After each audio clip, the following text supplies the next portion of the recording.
everybody. Welcome to today's live. Hope you can see us and hear us okay.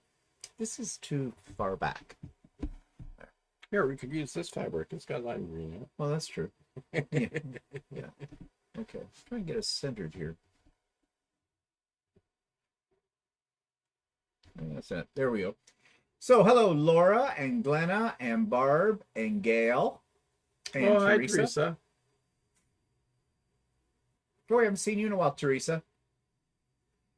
And everybody, so we'll just give everybody a few seconds. I trust that you can see us and hear us okay. Because if you can't, I don't know what the problem is.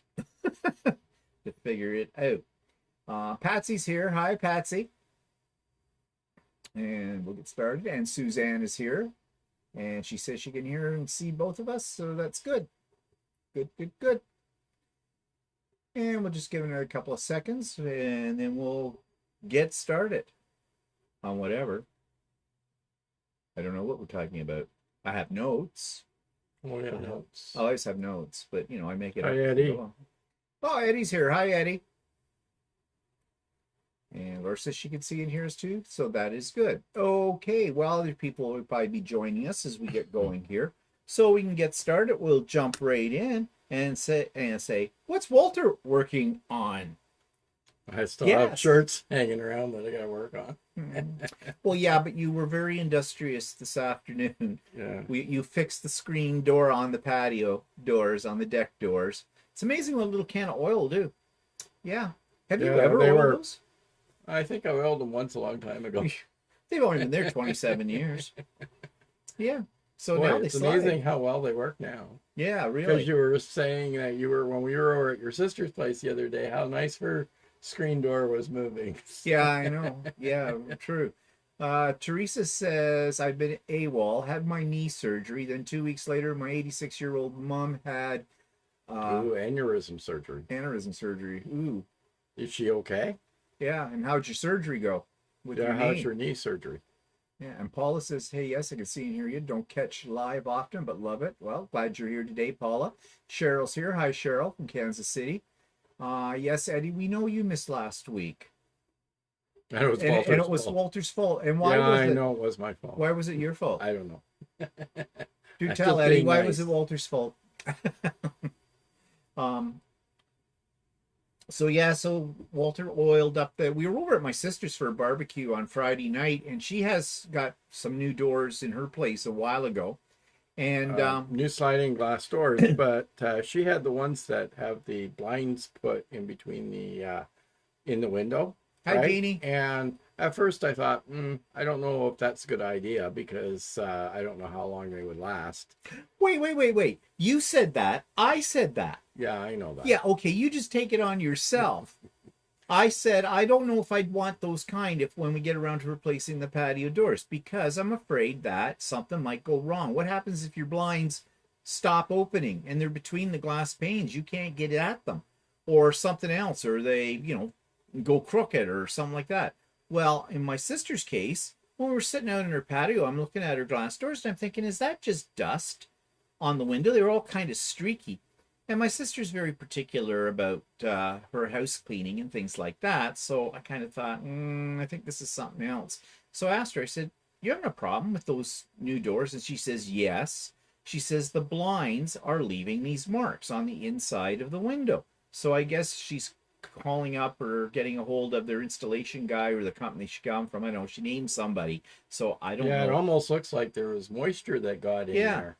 Because it looked like there's condensation in the window, and then the blinds are leaving a track in the condensation. So yeah. So hi, Carol. Hi, Jenny. So much for spending a lot of money on new doors. Hi, Marlene. Hi, Em. Hi, Carol. Eddie bought all the colors of thread. Well, I expect the day I'm on Phil's. Oh, you bought all 50 colors of their threads? No, they've got 50. They've got 176 of the big cones. Oh, yeah? Did you buy 176 cones of thread? I hope you told them that we sent you. Not that we get any kickback, but we should. I have all the colors, too.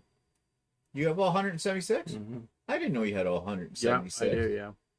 Oh, Jeez. of 5,000 meter cones. That's why I have so many doors full. Oh, jeez. Hi, Marilyn. Yeah, so anyways, I don't think well, I know we're not going to get those tight now that I've seen that. So also you didn't like them because of the way the framing on them was Yeah, wider. well, I guess because the blinds are only so wide inside the windows that the frames on the outside are a lot thicker, like wider. Yeah. So the windows themselves are a little smaller. And I thought, I didn't really care for them that much. We have metal doors, and ours are 27 years old, but they're still really good shape. Yeah. Well, they were good doors. And they're good doors. So I said to Steve, after seeing her doors, I'm not sure if I'm too thrilled about getting new ones. Well, I don't know. Now that you've oiled up the screen part there and it's working fine, I don't know if we need new ones. But we'll see. We weren't getting those anyways. Yeah, we haven't got the ones that we've ordered already for the front of the house. So, that's to come.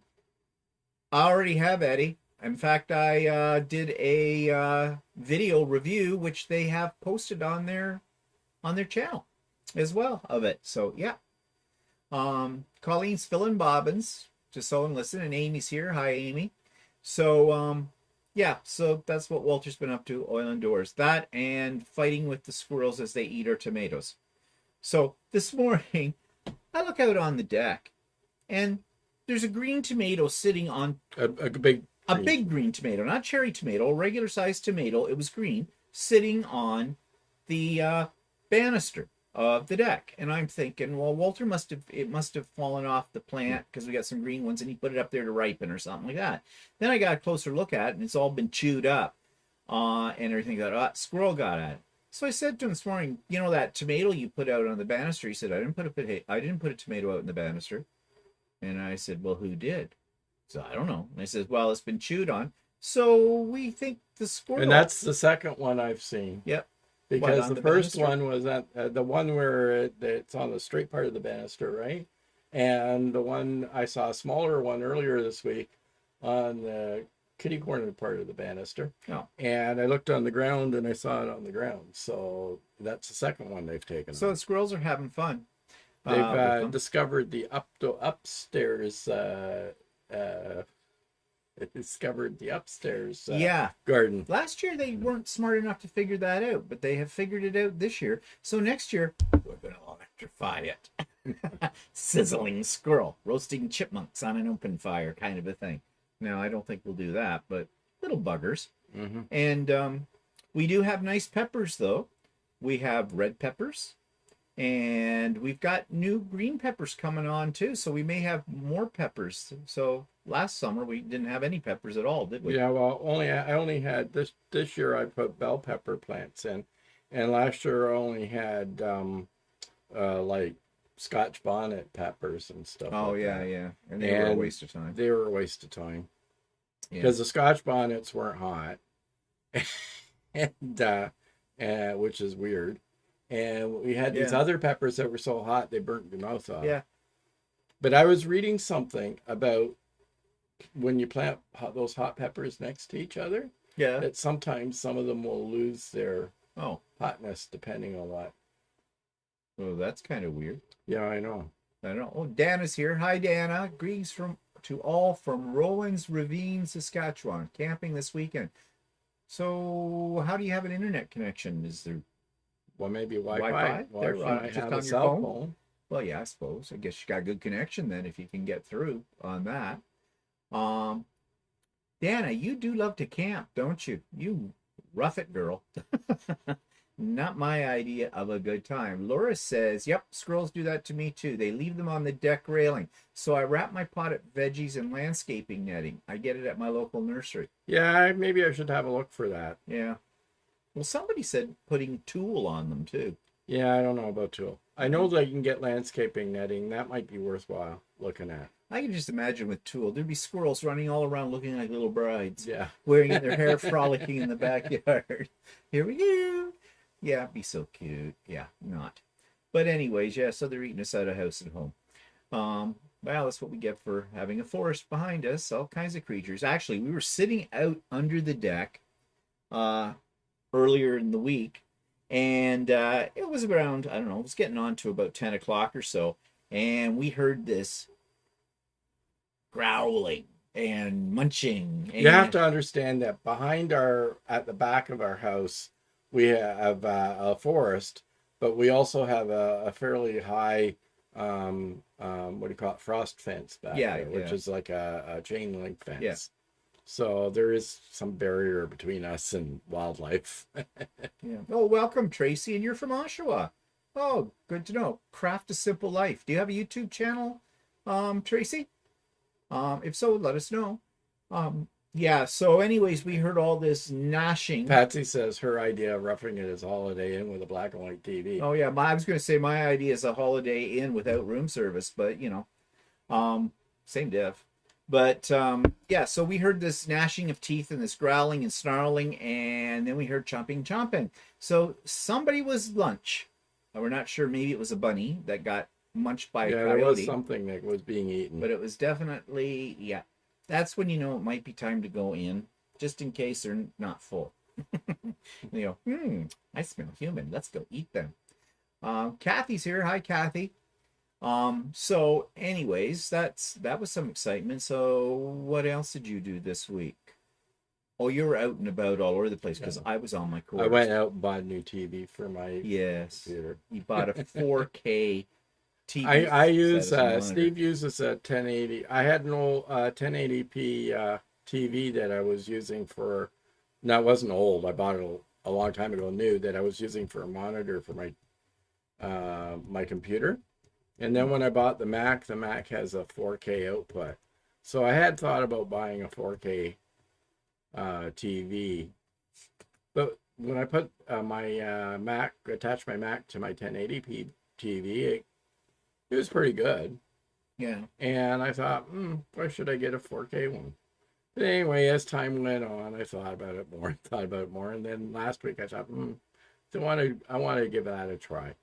Now it is better than what the 1080p was, because I can see Steve's now has a 1080p, and it's a little more grainy than what I've gotten right now. Oh well, but it's not. It's not that much significantly better. I could have lived with the other one, but I got it now. I've got it attached. I'm not getting rid of it. So yeah. Well, so anyways, and it was on sale. So oh well, there you go. You know, justifies it because it was on sale. Oh, so Kathy or Janice says the new Quilting Life with Janice is her YouTube channel. Oh wait, no, that's somebody different. New Quilting Life with Janice. Hello, everyone. Okay. Hi, Janice. And then the Craft a Simple. Wait, I'm getting things from here. Craft a Simple Life is Tracy from Oshawa. Okay. And she says she was dealing with some health issues, but she found us through Sean, the guy who sews. Okay, well, I'm glad you did. That's strange. You live in Oshawa and you found us from somebody. Yeah, that lives down in the States somewhere. Kathy also says, my 25-year-old son is beside me today watching too. Say hi to Joseph. Hi, Joseph. Derek's here. Hi, Derek. Hope all is well. I'm just back from Festival of Quilts in the UK. Spent far too much on fabrics. Yeah, I'm planning to do that later this week as well. Hi, Jeannie. So, yeah, I already said hi to Jeannie, but we say hi to Jeannie again. It's fine. We love Jeannie. We always do. So, what have I been working on? Well, I'm working on this scrappy quilt, if I can, or Christmas thingy, if I can. It's kind of an experiment. I really don't know what I'm doing. Here it is. Let me blow it up and show it to you. So here it is so far. Now, the reason it looks the way it does, and it's a little off, you can see that some of the points are a little off. It's kind of a short and wide Christmas tree. Yeah, okay. Any other criticisms you got on this? This was made up of leftover half-square triangles, and some of the half-square triangles were not exactly the same as the others. That's why things are off. I was just fooling around, sticking stuff together, and I ended up with this design. So what I'm going to do now is I'm going to put embroidered freestanding lace, snowflakes and stars and things in various parts of it, actually partially to hide some of those mismatched corners, and also to fill in the blue sky area a little bit more. And I'm going to quilt it first and then add those to it. So essentially it'll become sort of a large wall hanging, I guess, if I get it done. I don't know what I'm going to do on that large white part at the bottom.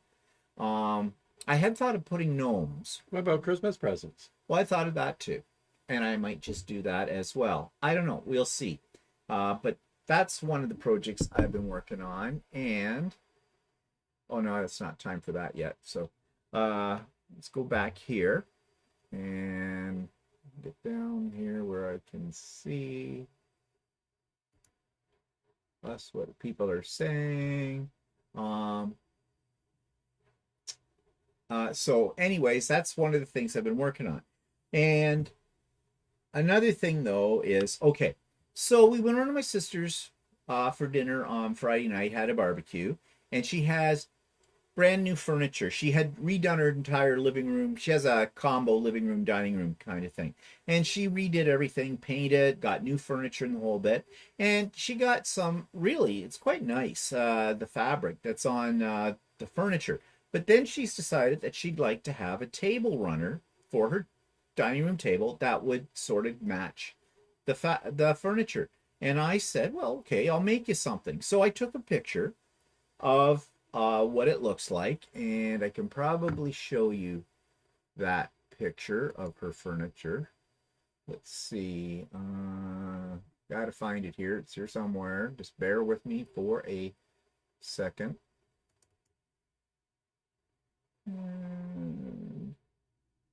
Oh, there it is. Okay, here we go. Get up there onto the screen. Okay. So here's what her furniture, her chair and her couch and that look like. Now I said she should have gotten one with, instead of green, red marks on it, so that when you spilt red wine. Oh yeah, you're going to see it. I mean, I kind of like it. The picture doesn't really do it justice because, you know, there's always a color shift in the lighting in that. But it's basically sort of a teal with sort of a limey green running through it and sort of a cream and a gray blue and that kind of thing. I quite like it. But when we were out on the weekend, I'm going to talk more about that in a minute, I got some fabric and I was looking for some designs for this too, to do a table runner. And the old table runner she gave to me as sort of a model. It's got points on the end, not prairie points, but, you know, just one of those type of table runners that, you know, goes down, get in here, goes down to a point on the end, which is fine.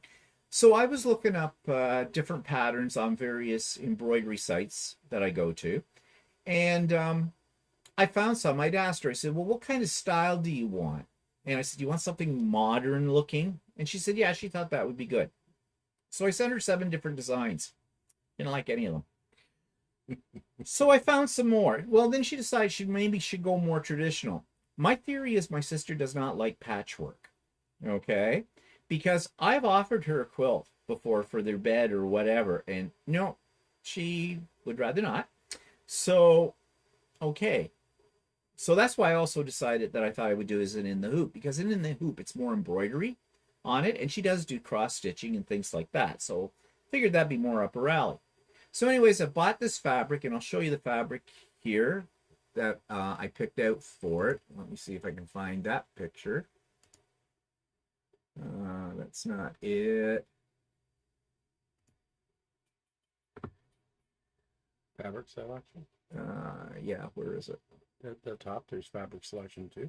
Oh, yeah, that's it. This one and the fabric selection too. I want both. Okay, so I'm running out of space for this mouse. All right, here we go. So the original fabrics that I picked out are these for it, okay? So I thought those 5 would probably work. Well, apparently not. She likes the cream, or this one, and she liked the lightest of the blues. But she didn't like this one, the green. It wasn't limey green enough for her. Actually, on the video, it looks a little darker green, but on the picture, but in real life, it is a little limier. Grab it, and there we can show it that way. But it still won't show up right. No, it probably won't show up right. But here's what we're talking about. Here's the actual fabric right here. So yeah, it does look a little lighter in here than what's on the screen picture. But nope, that's not the green she likes. So I found some other greens in my stash that I've given her to choose from. And we've been going back and forth all day in email talking about this stuff. So I think what's going to happen is I think I have found a pattern that she likes, but it's not an in the hoop pattern. It is, the French braid. Those of you that quilt, you've probably seen it. It looks diagonal pieces. It looks like a French braid kind of a thing. So it's got sort of a traditional modern look to it. And I'm just going to take the fabrics over to her place along with the pattern and say, okay, look, what do you think? Here's the selection. Pick what you think might work. And of course, then we can hold them up to the actual chair too, and we won't have a color shift. So yeah, some ways I wish I kept my mouth shut and said, like it wasn't, she didn't ask me to make one. I sort of said, well, I can make you one. Which we will get one made. I mean, it's just, well, anyways, at least hopefully she'll be happy with whatever we decide on, what she decides on, and I can get the right colors and everything for her. Now, I pulled out some other fabrics too from my stash, and I showed those to her, but so I've got the two that she picked out of the 5 I'd already gotten, the blue and the white she likes. I kind of like the one in the middle on the greens. These are other greens that I had, or teals kind of a thing. And I like the one in the center with the stripes on it because, first of all, I think it would add a little interest to the table runner, putting that into it. And it also has sort of a little bit of a limey green kind of streak in it. It's subtle. Has a little sparkle to it as well, which I don't know if she's happy about that.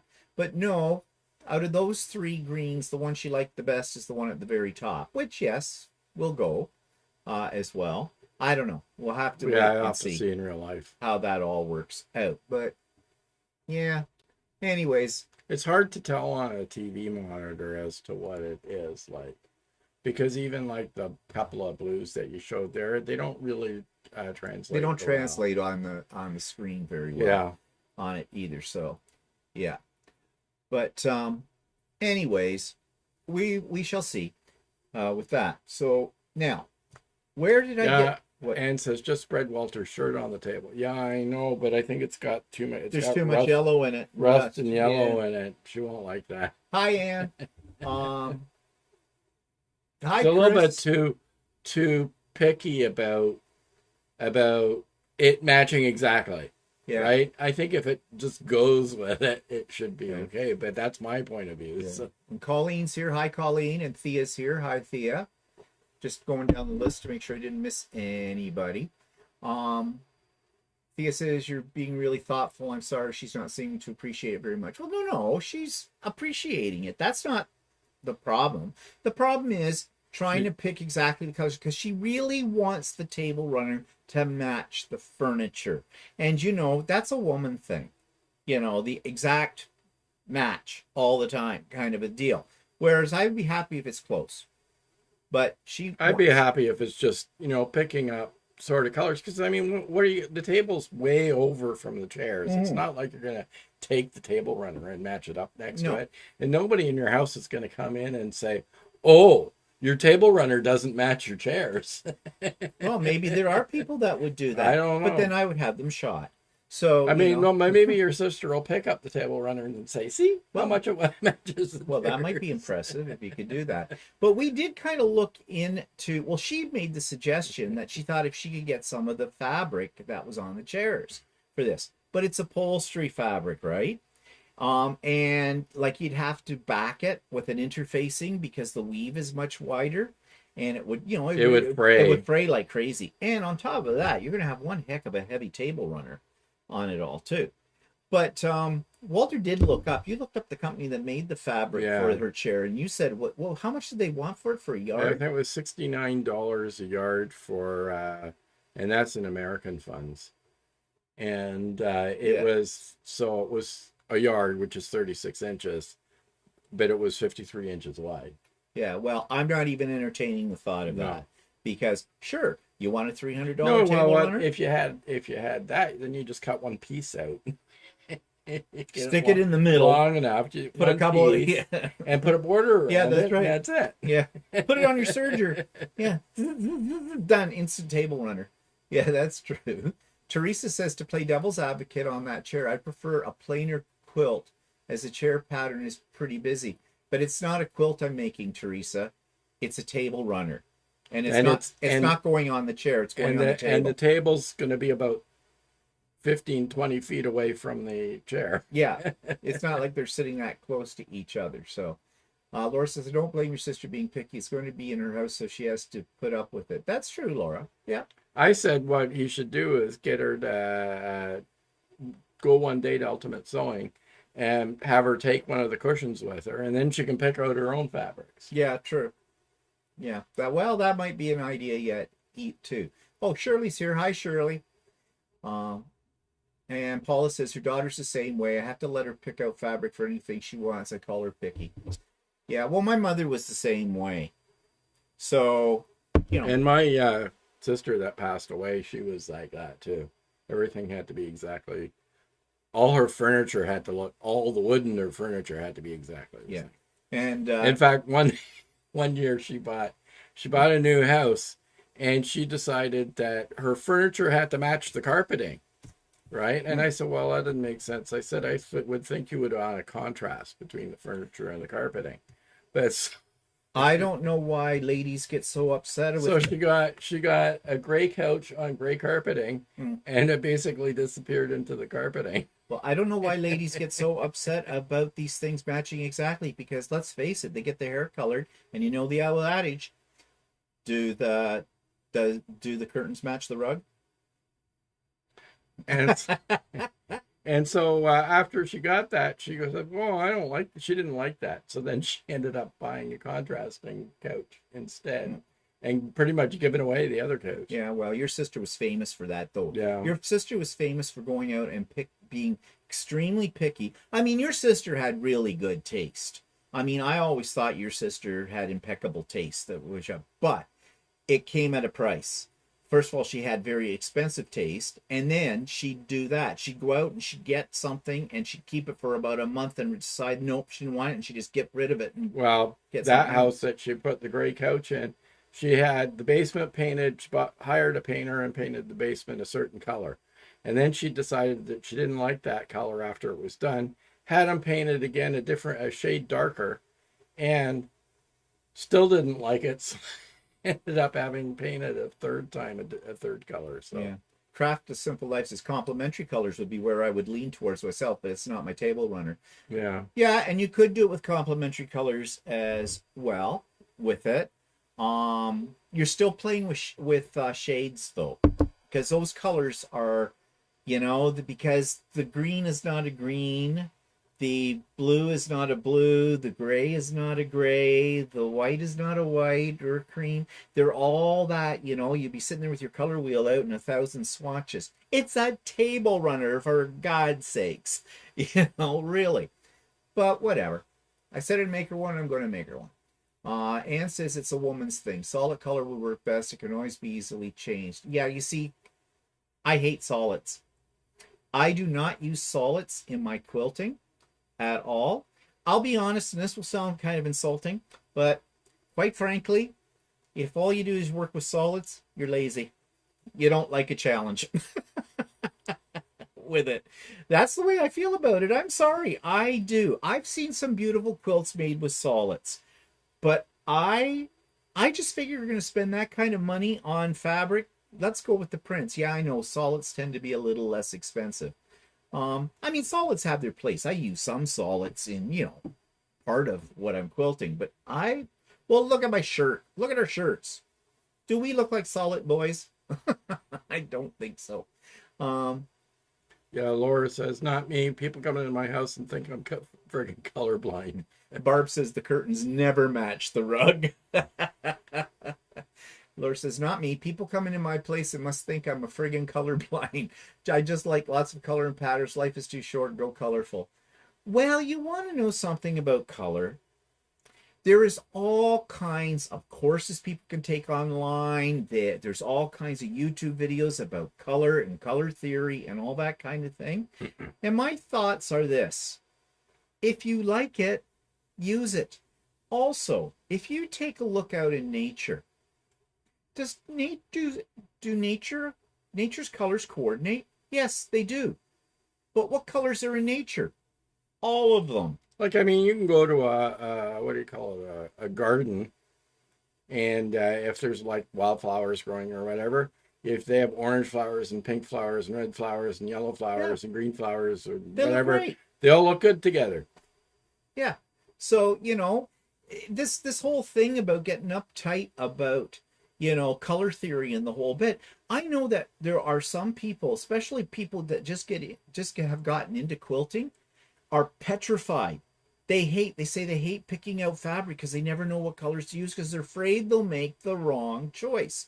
Well, it's easy to figure out. In my way of thinking, it's easy. You take two colors, you put them on top of each other, and you go with your gut. If you kind of go, then you don't get those colors together.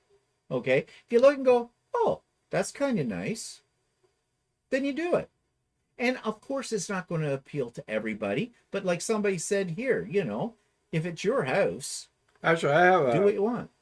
Different thing in that I may see a pattern of a fabric and I'll like it, but there's something about it I don't quite like. But I know I'm going to really like it if I do. Because a lot of times I've made, like this shirt, this fabric here, this is actually one of my favorite shirts. But when I bought the fabric, I was iffy about it. Right? And I thought, I'll see. And it turns out I like I like it. I don't know why you would have hesitated on it. When I saw the fabric, I said that'll make a great shirt. Yeah, I know, but I'm like that. But I also know in my gut that I really will like it. But if you take a look at the colors in that shirt, okay?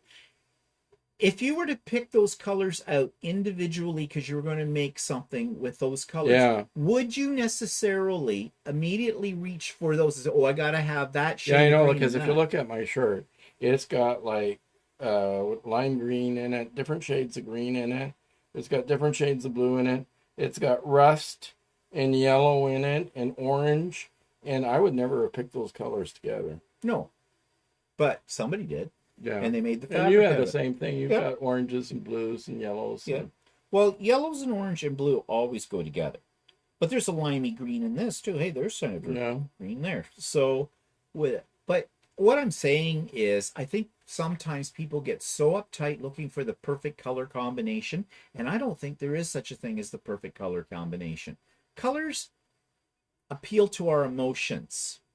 And I think that's what it is. If it makes you happy, then use it. The hell with anybody else if they don't like it. Hi Donna. What's this? I'm just backing up here. Barb says, and moving down. Thea says, my mom does contrast. My mom does contrast some of the time for furnishing. She wanted Anthony to make her some boxes to elevate lamps in the living room, and she's upset the wood isn't the same as furniture. Well, you want to know something, Thea? I can tell you something about that. Years and years ago, we were buying some new furniture, and there was a lot of woodwork on it. And I said to the person in the furniture store, yeah, but I like that, but the wood, they don't match. They're not the same. And she said, have you ever been in a forest and looked at the wood in the forest? They don't match. The wood, it doesn't matter about the color of wood. It'll all go together. It's wood. And from that day on, that's the philosophy I've used, because she's right. It does. But like my sister had a painting she had in her house that was framed with something else. And when she redid the furniture in the living room and everything and painted, she decided that the frame that was on that picture just didn't work anymore. So she had it reframed, and it is a nice frame she got and everything, and it does look good, and it shows off the picture nicely. but she was talking about it matching The matting. oh, it was the matting. Yeah, the matting matching her furniture and stuff. That's not. I have been told that that is the wrong way to mat and to frame a picture. It's also the wrong way to pick art. You don't pick art because the colors in the piece of art match your color scheme in your living room. You pick art because you like the picture. It will go. Now, yes, picking your matting for it and your frame help to enhance the actual painting, but you're picking that to match, not to match, but to enhance the actual artwork itself. So, you hear this all the time. People are buying art pieces, at Home Sense. Okay, well, first of all, that tells you about their sensibility towards art. But, I know nothing about art. Although I did used to give tours in an art museum, in a gallery. So, yeah. But, that's not why you have art. It isn't supposed to match the furniture with it. But that's how people buy it sometimes. So, I don't know. People just get too uptight about color. Really? We came into a world that's full of color. It behooves us not to use them all. And you see in color. Yeah. So, most people, anyway. Look at a rainbow. Natural refraction of light. And those colors, you think about the colors in a rainbow. Together, they look great. But if you started isolating some of the colors out of the rainbow and just using those alone and putting them together, would they go together or wouldn't they go together? Actually, I think they would go together because it's nature. Is nature wrong? I don't think so. So I guess what I'm saying is don't get uptight about it. If you like it, go with it. Don't worry about what other people think. Everybody's got their own tastes to that kind of stuff. Hi, Ron. Laura says exactly all the colors exist in nature, and I agree. If you like it, go for it. If you don't keep searching until you find what speaks to you. Please don't stress about color. Yeah, you shouldn't. There's other things you can stress about. Derek says, I think the key with using only solids for a project is to see if you can create something dramatic or special. Doesn't always work, but I like the challenge. Well, you're right about that, Derek, because I'm thinking black and whites and creams. I have seen some very spectacular quilts that have only used black and white you've got solids. That one quilt that you did, it was all black. But that wasn't solids. No. All of it. But it was predominantly black and white and gray. So, yes, you're right. It can create drama. What do you get going on? Ron's comment. I hate picking colors. I let my wife do it. And if you don't like them, Ron, you can blame her. That's not a bad strategy. Teresa says there are people in the world that can't decide anything unless someone else agrees with it. Personally, I just do what I like, and I'm at the age now that I don't care what anyone else thinks. Well, Teresa, you're a crabby old girl, aren't you? I agree with you, Teresa. Yeah. You're the one that's going to be living with it. You choose it. If it brings you joy, like what's her face? I've seen some people in the quilt store getting uptight because they've got one piece of fabric that has all different colors in it. And then and then they want a matching solid with it, and the two solids would match. It didn't matter which one they chose, but they're fretting about it because they want to pick the perfect one. Yeah. Right. And there's no perfect one. It's it's a personal choice. Thea says I'll use that argument. She gripes and tells her she can stain it. Yep, for woodwork. Yep, you can always stain it if it bugs you that much. Oh, Izar's here. Hello, Izar. Does the upholstery store have a lightweight fabric that matches her furniture? Drapery curtain fabric can be used with a solid coordinating backing. Well, I know that some places where you buy your furniture or where they get it upholstered if it's custom, that sometimes they have fabric lines that are in upholstery weight and are in cotton weight or curtain weight and that kind of thing. I don't know where she bought her furniture. No, and actually I did find the fabric online. I can't remember exactly the name of the... Didn't you say it was D something? D something. I can't remember the name of the manufacturer. Anyway, I looked up the manufacturer site and they have the upholstery fabric, but I didn't see that they had any coordinating curtain fabric or anything like that. Because sometimes, you can do that too. But then again, okay, if you could get the same fabric, like we said before, easy. Put it on your serger. You got a table runner in like 5 minutes, kind of a deal. Where's the art in that? But whatever. Well, it might make your sister happy. Well, yeah, whatever. Barb says it's much like a wide border on a quilt. It's to enhance the quilt. Yeah, true. That's true, Barb. Now Izar says I'm colorblind. My color wheel is my guide, or whatever floats my boat. Yeah, okay. If you're colorblind, that could be tricky.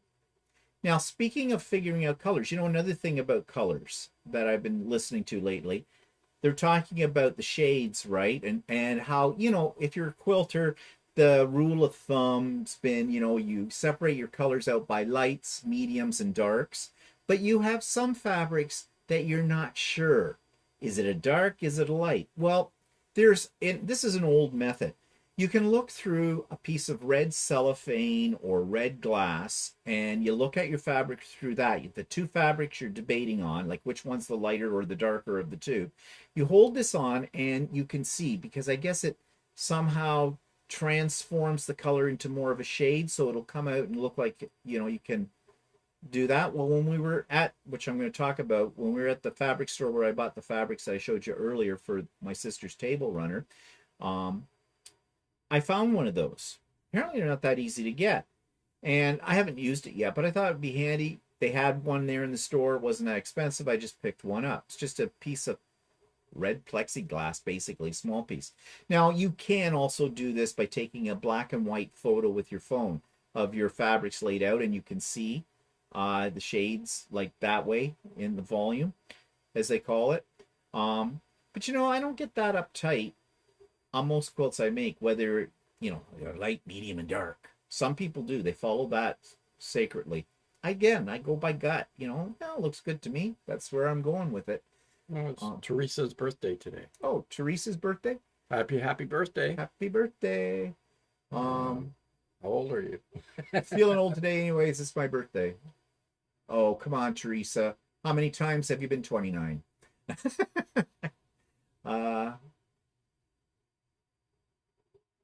Wow, what a way to get everybody to say happy birthday to you. You really sucked them in there, Teresa.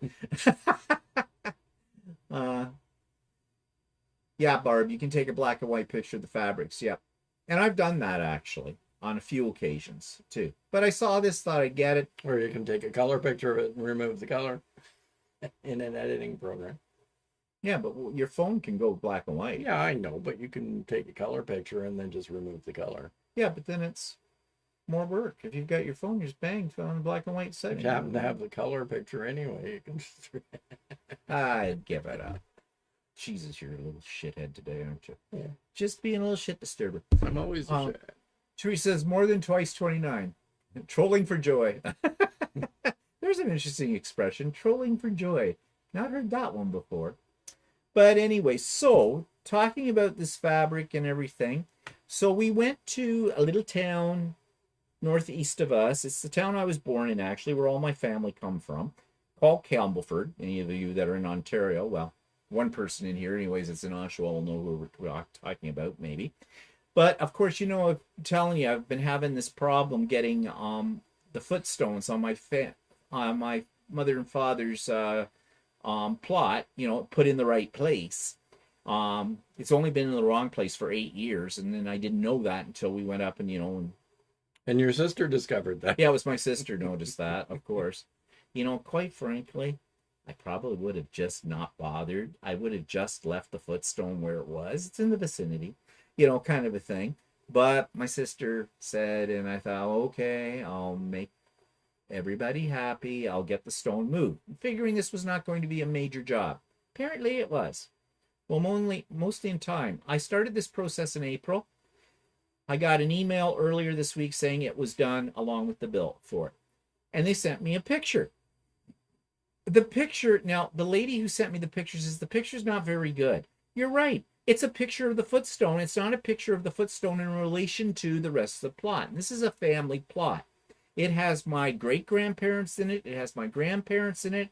It has one of my uncles in it. And it has my parents in it. It's a full house plot. Now, so I wrote back and said, well, okay, I know what the footstone looks like. I said, but I don't know where it is in relationship to the rest of the plot. And, you know, I need to see that it's been placed in the right spot before I'm willing to pay you.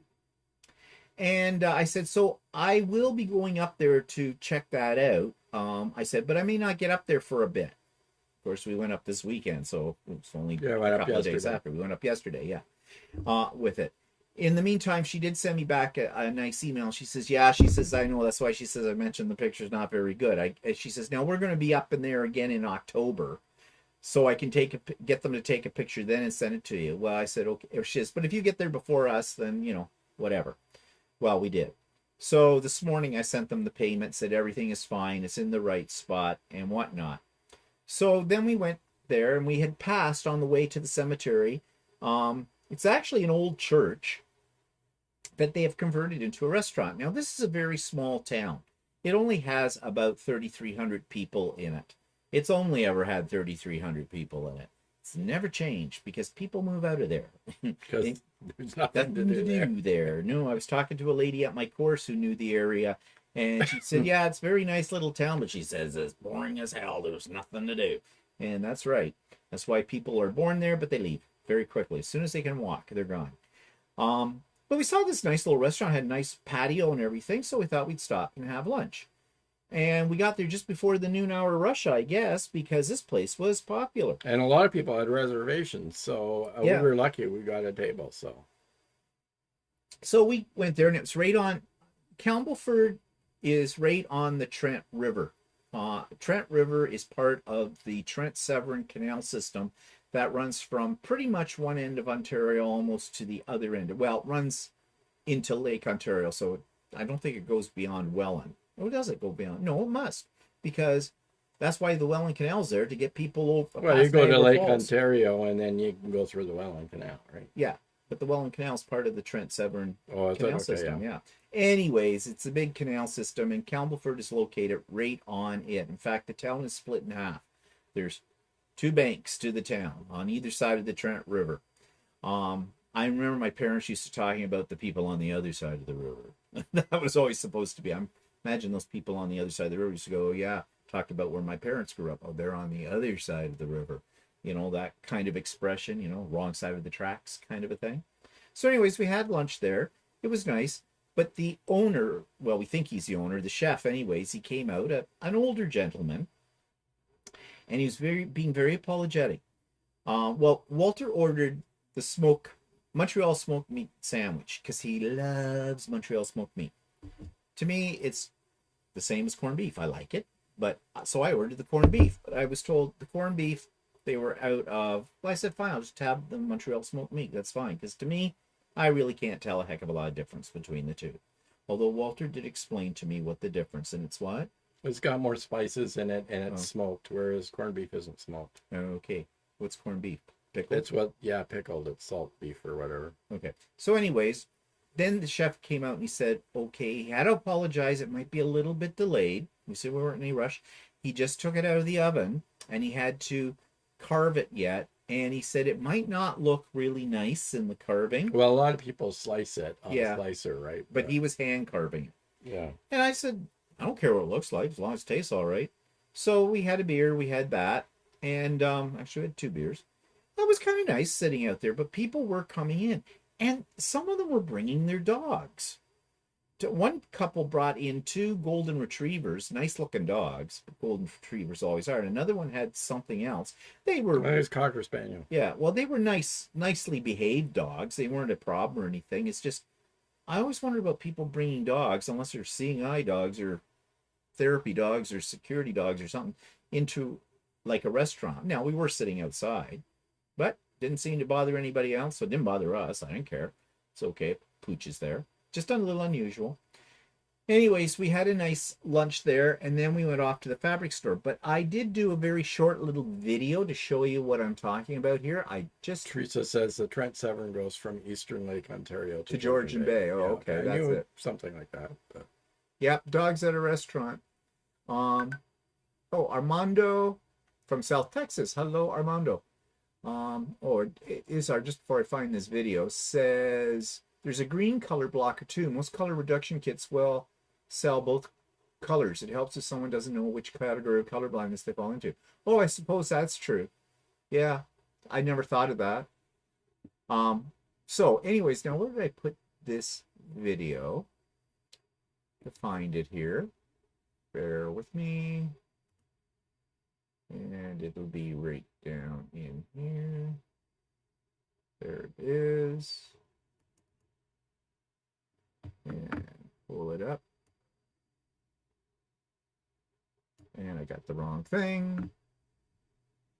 That goes down here. That goes up here. This comes over here. This goes over here. And here we are. Okay, let me put that at full screen and hit the button. And here we go. So we're in Campbellford.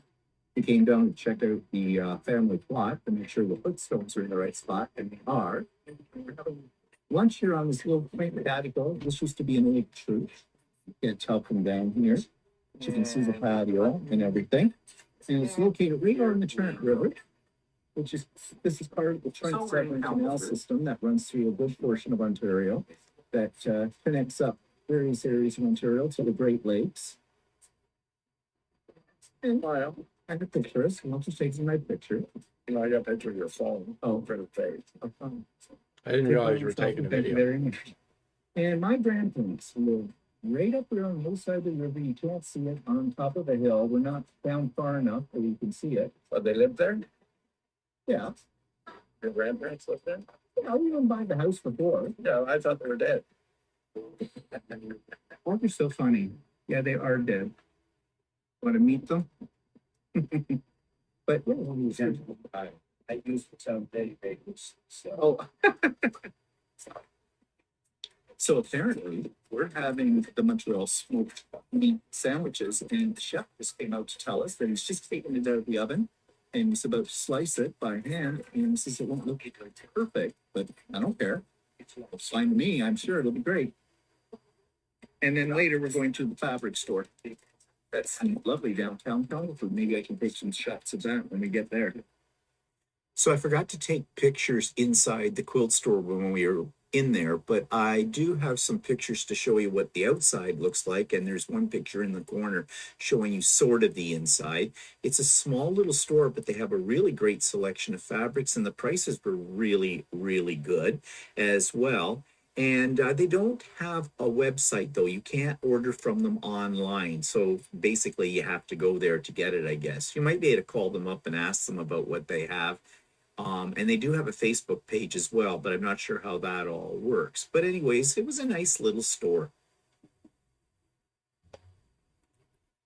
Yeah, so we were in there for a while. I dropped $300 easily there. They loved me.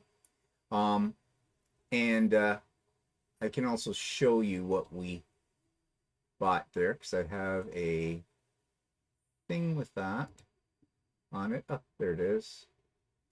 Okay, so you saw the other fabrics already that I bought, but I also got these. Now I needed some wide back Christmas fabric, and that's not easy to get, I have found, at least in stores in our area.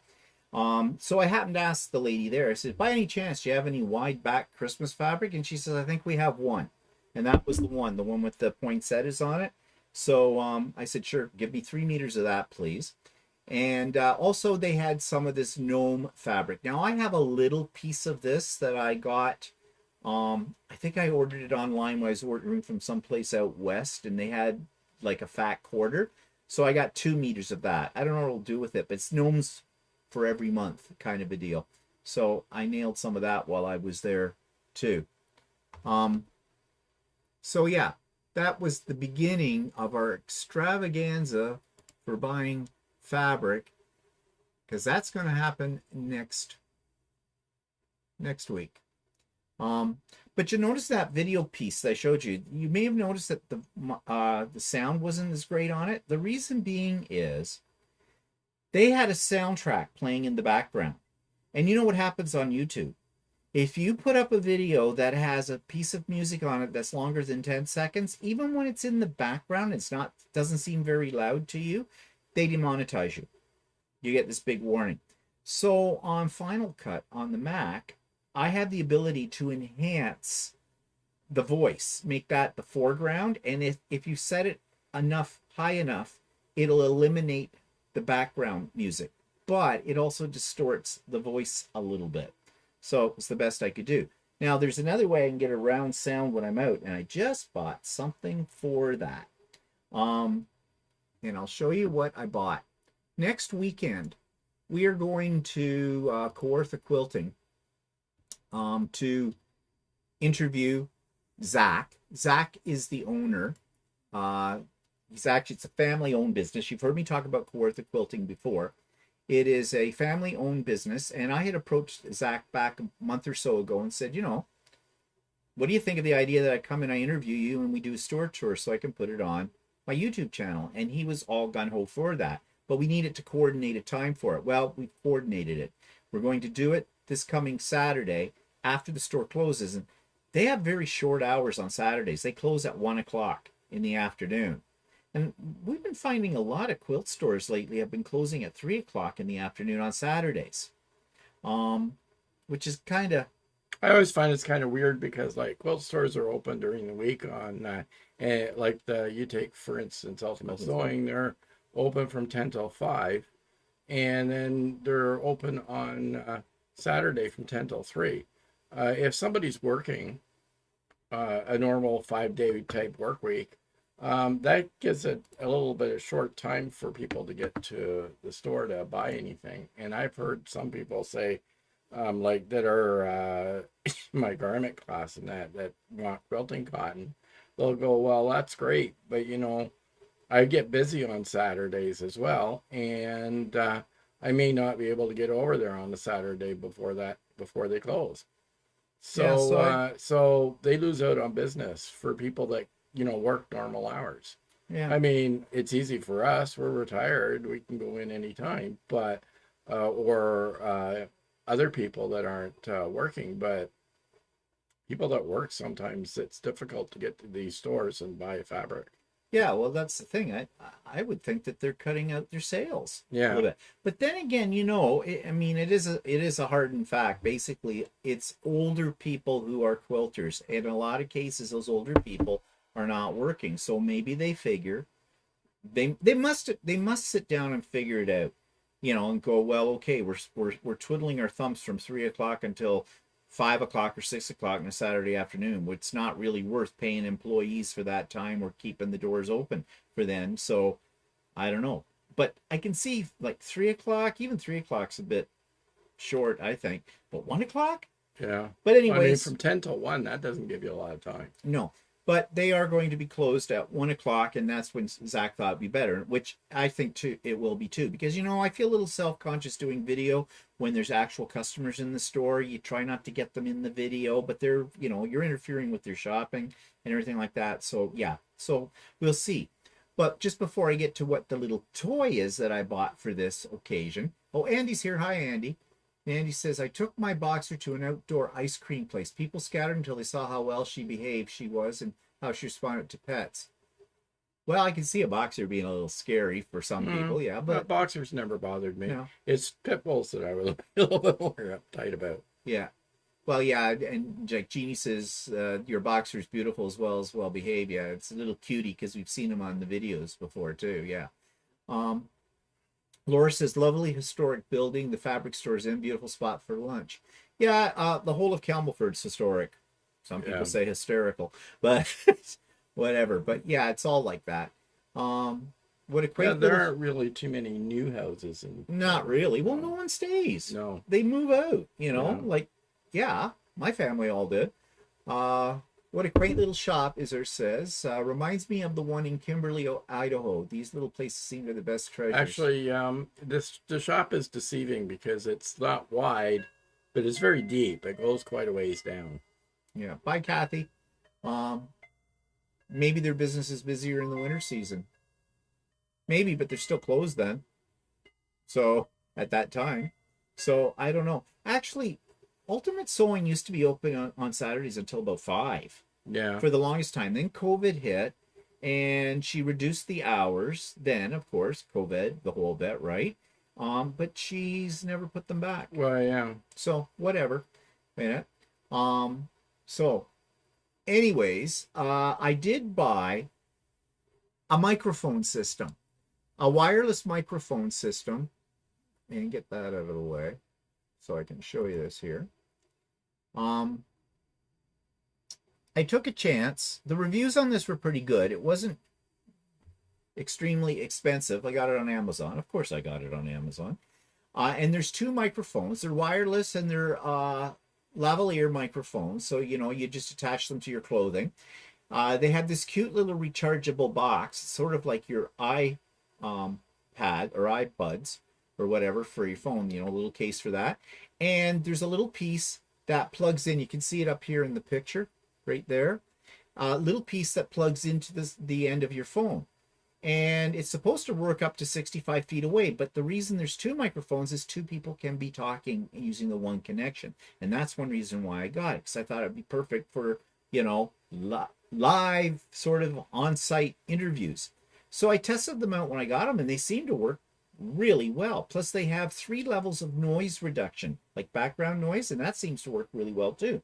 And you can see the price, it was $60 for these. So, and they had good reviews. So I'm really happy with them, and I hope they work out fine, because that's what I'll be using when I'm interviewing Zach, because the camera I'll be using will be my iPhone for that. So anyways, I thought I'd buy that. And another little toy I bought, and this, I don't know if you've ever heard of one of these. These are all the rage amongst quilters with long arms, apparently. They are called a finger mouse. And it's hard to tell from this picture how they work, but basically you're supposed to wear them on your finger, and then they'll shine a laser light onto your keyboard, and you point it, and then you just click on a button. You don't even have to touch whatever, and it'll go off, or do whatever a left and right mouse button kind of thing does for it. But that's not how long arm quilters are using them. When I went to my course this week, they had one hooked to the handles of the long arm. And when you're using Quilt Path, the computerized software for it, you have to move your needle arm. There must be a name for that. I wonder what they call that. I call it the needle arm, but whatever, the big thing. You move it to different spots on your quilt, and then you have to mark the spot. And you mark the spot by touching the screen. But when you go to touch that screen, you're taking one hand off. And long arms glide very easily. So, you know, in that process of touching on that spot, you've moved involuntarily. Your arm just moves, at least mine does. But with this, you can keep your hand on both handles, move it over to the spot, and then you just go click right there. Now, when I first heard about this, I thought, yeah, really? That doesn't sound like it's worth bothering with. But I used it on during my course, and I thought, oh yeah, this is going to work out well. So I ordered one of these. They're not that expensive. And they have you can get 2 kinds. You can get a blue wave one, or you can get Bluetooth. or Bluetooth, yeah. Or you can get one that has a little dongle that goes into the USB port of the pad. And according to the lady teaching us the course, she said that the one with the dongle worked better than the ones with Bluetooth because of the technology with the Microsoft Surface pad that we use on the long arm for the computerized program. They don't necessarily talk to each other nicely all the time. And she found that the dongle worked better. And the one with the dongle is a little cheaper too. The ones that are Bluetooth are about $40 more. So I'll let you know what happens, because I'm getting another one. Because I'm getting one with this Bluetooth as well. And that was by accident. I thought I had canceled that once I saw this one. Because at first I didn't see this one. Oh, no, I did see it, but it said it wasn't going to come until the end of October. Well, then I looked at it again the next day, and it said it would come. This one would come like next Friday. So that's to be seen. So I canceled the other one. Well, it didn't get canceled. It may have been too late for it. So I've got 2 of them coming, so I can do a comparison. I mean, worst comes to worst, I can send one back to Amazon. It's easy enough to do that, but we won't worry about it. So This is new technology. We'll see how this works out. So let me get out of this and go back to us. And there we are. And what did people say?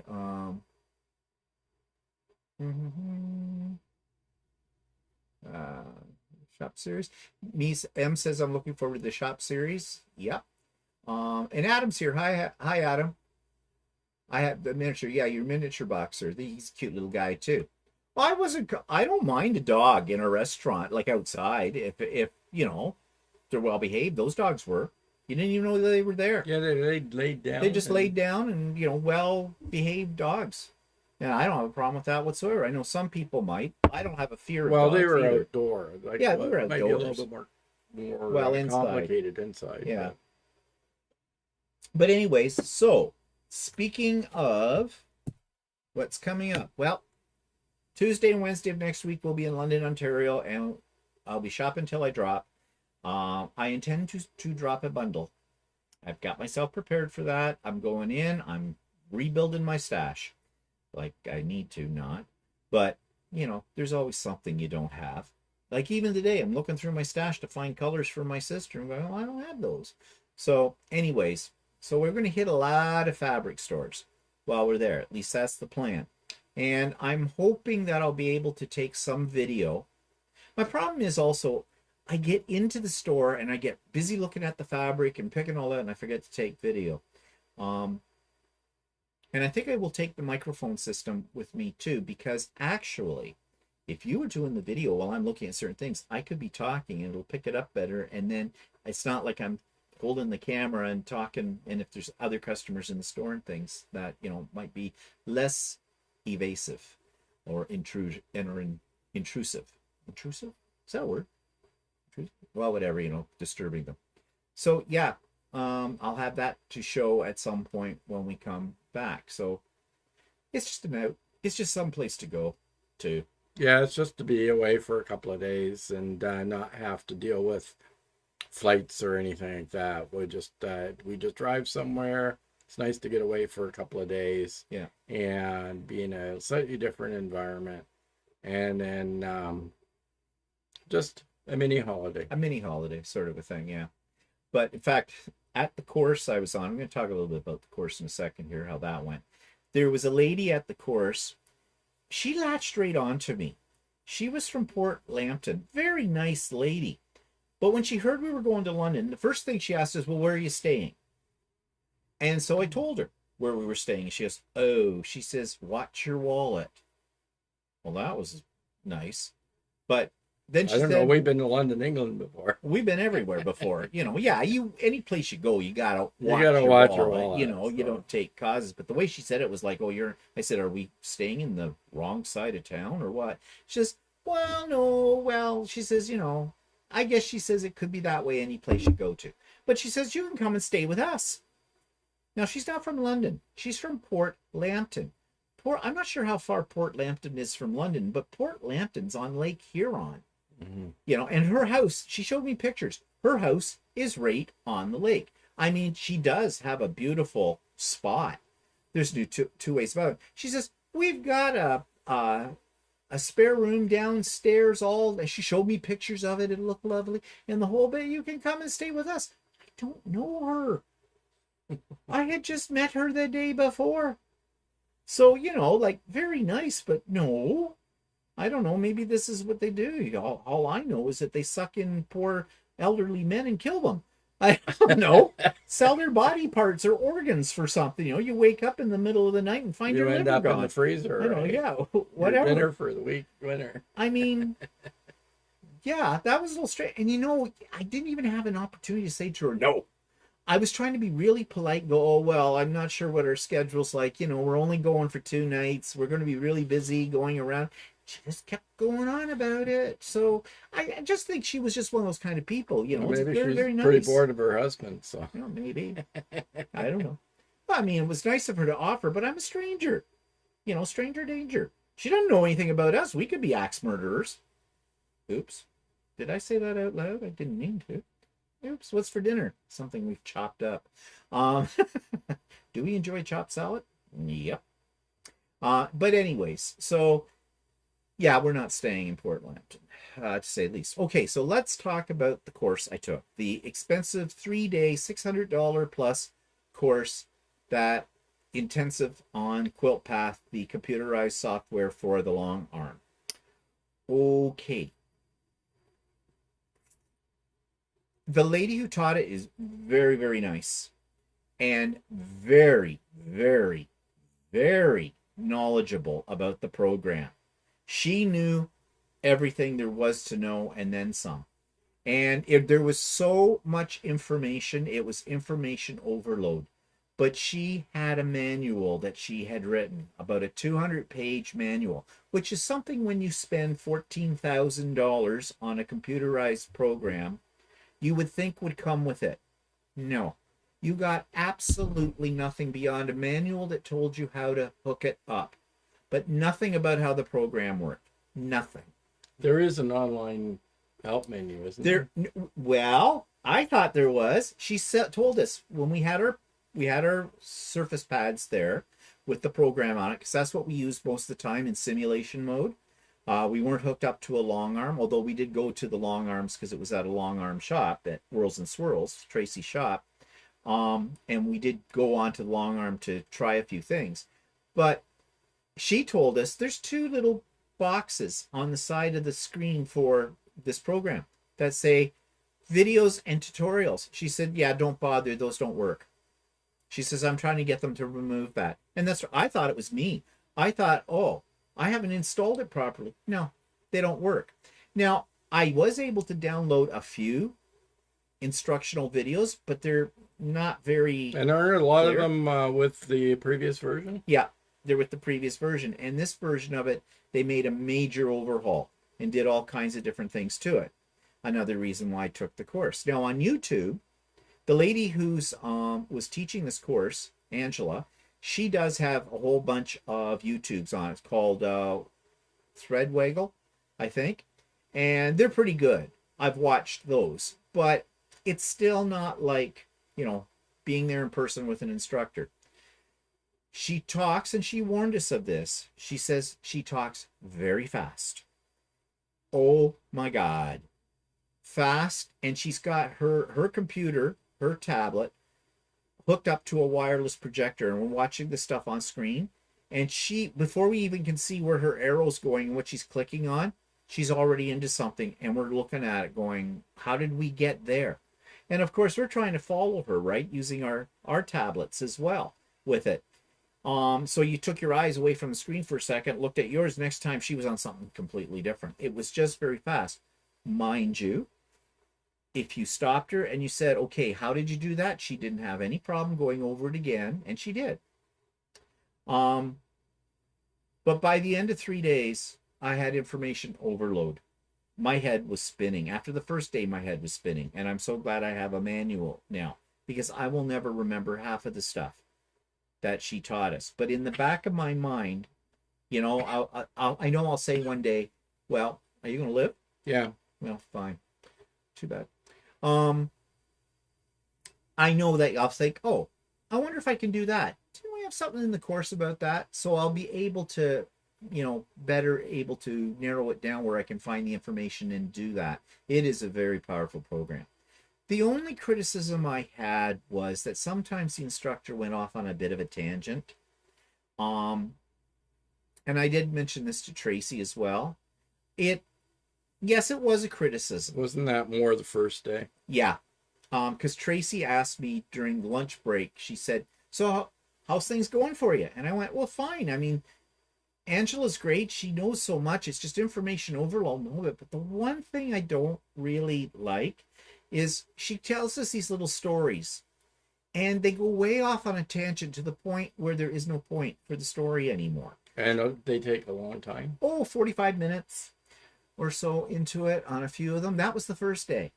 So I think Tracy said something to her because it was better the next 2 days. There was less of that. I mean, I don't mind if somebody has a little story that's related. It gives you a bit of a break in the thinking process and the whole bit. But, I'm talking 5 minutes, maybe. I'm not talking 45 minutes. And sometimes that would just go so far on, we didn't know what we were doing anymore. because we'd lost it at that point. You know, it just didn't pick up. So that's my only criticism of it, but it was worth the money. I'm so happy to have a manual now.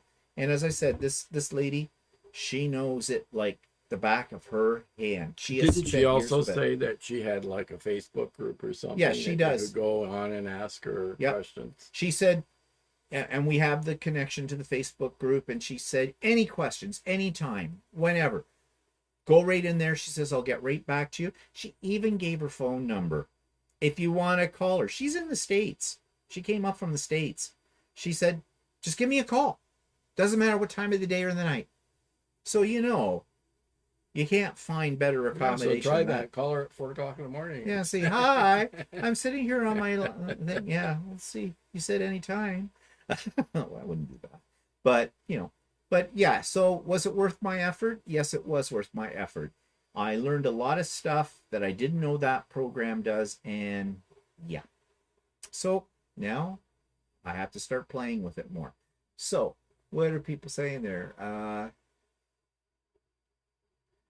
M says, I don't think you show us Ontario. No, you spelled it right.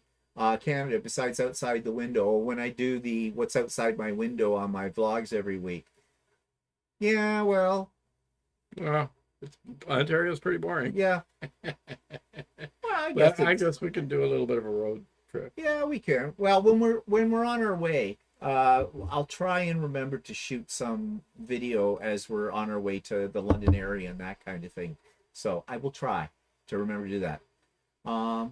Adam says, as long as she splits the proceeds.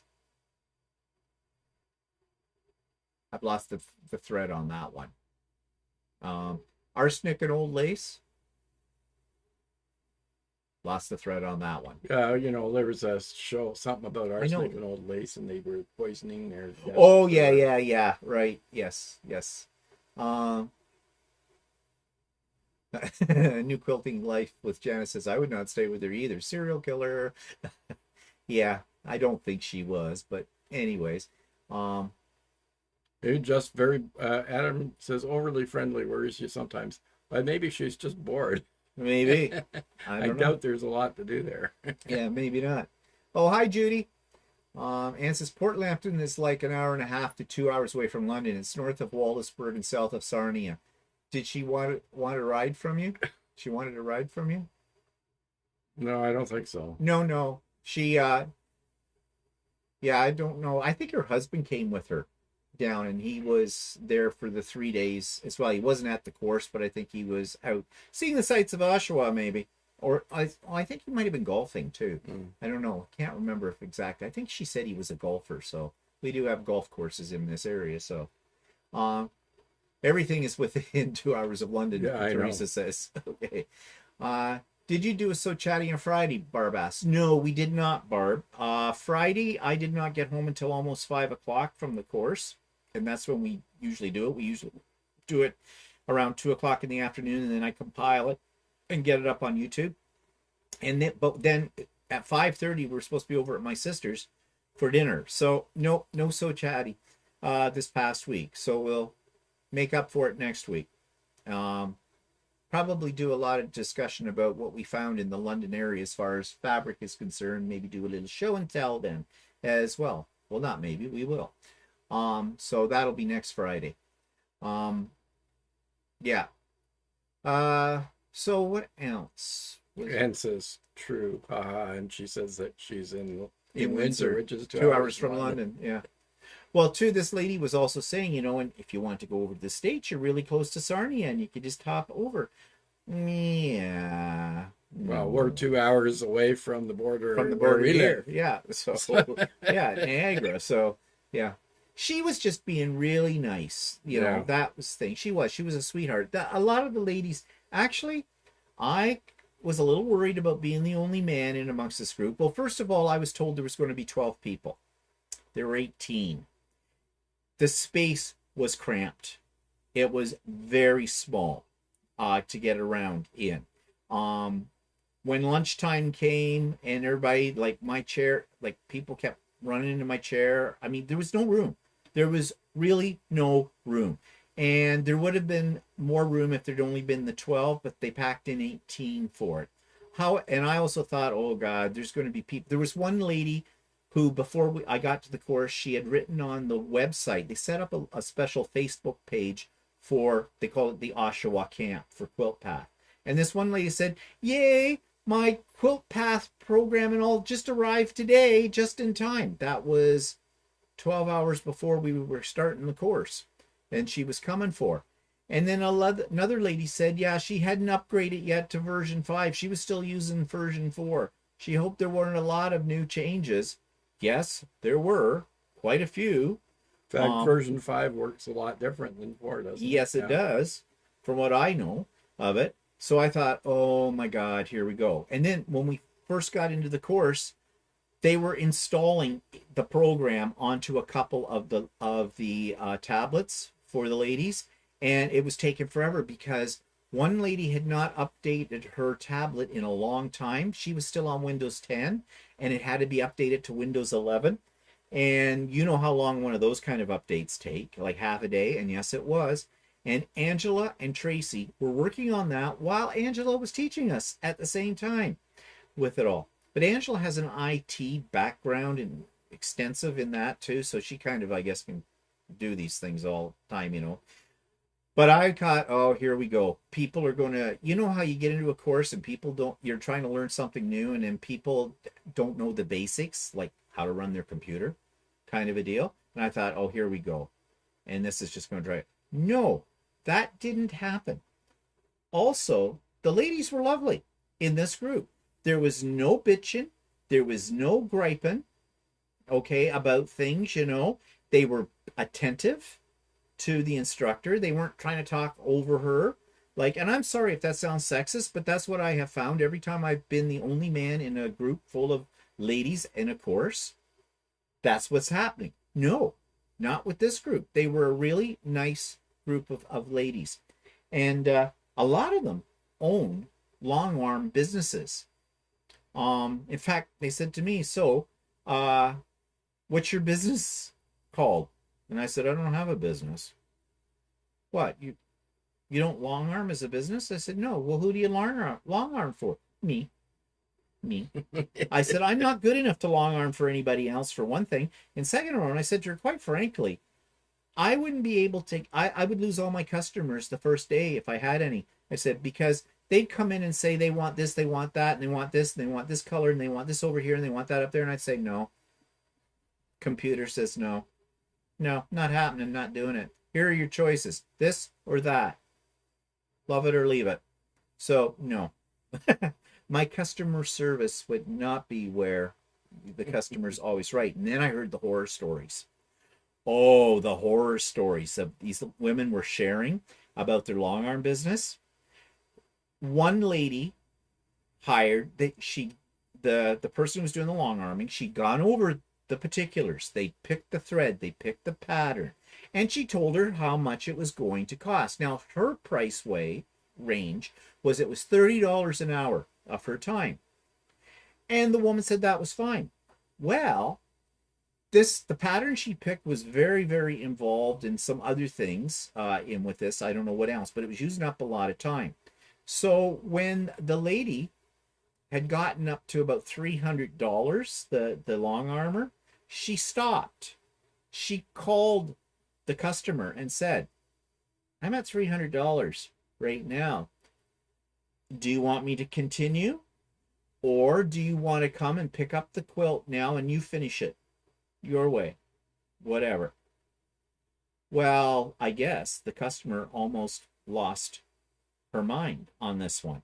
She thought, she's that much? She says, I thought this was only going to cost me at the most $60. And it was custom. She was doing custom. I don't think she was even using Quilt Path on it to do this. She was doing this all that. So that's why it was taking so long. Because this is what the woman wanted, right?